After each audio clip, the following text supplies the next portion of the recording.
ஆண்கை அவங்க தான் விளையாடுறாங்க. அதனால எல்லாரும் நல்லா கை தட்டி உற்சாகப்படுத்துங்க, கை தட்டி உற்சாகப்படுத்துங்க.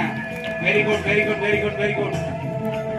2 ரவுண்டு வர வேண்டும், 2 ரவுண்டு வர வேண்டும். அதனால ஏன் கைட்டு பிடிக்க கூடாது, கைட்டு பிடிக்க கூடாது. அப்படியே நல்லா பார்த்துங்க, அப்படியே நல்லா பார்த்துங்க.